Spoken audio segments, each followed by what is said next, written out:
Darating na sa syudad sa Iligan ang AKAP, ang bagong social service program ni Pangulong Ferdinand Bongbong Marcos Jr.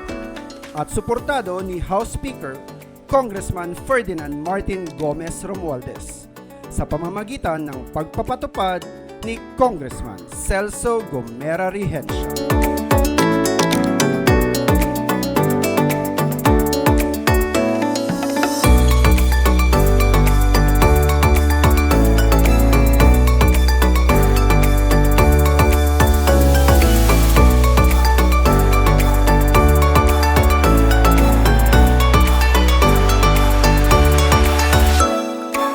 Ang AKAP o Ayuda para sa Kapos ang Kita program ay naglalayong matulungan ang mga minimum wage earners o mga trabahante na kulang ang kita.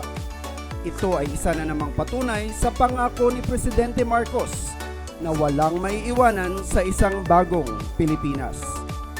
Patunay din ito sa pangako ni Congressman Rehencia na tulungan ang lahat ng mga Iliganon.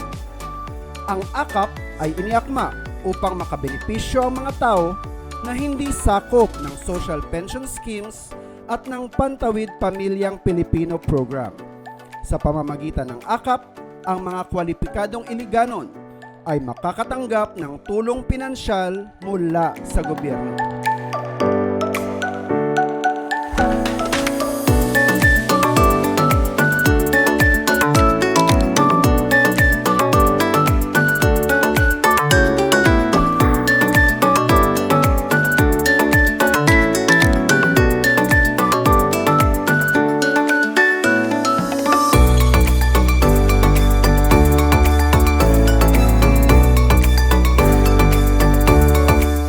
AKAP pag-uning programa sa atong presidente nga gialayunan sa ato ang kining ni ang Speaker of the House sa 19th Congress kasi Ferdinand Martin Gomez Romualdez.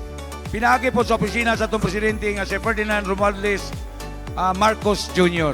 Itawagan ko sa ilahang staff og 18 launching sa Ayuda para sa Kapos ang Kita program diin gitawag og AKAP, no?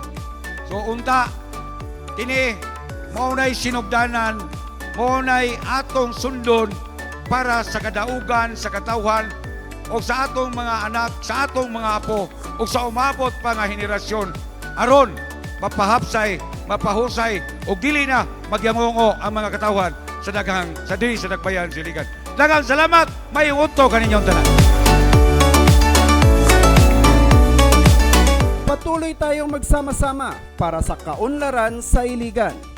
Akapin natin ang bagong Pilipinas.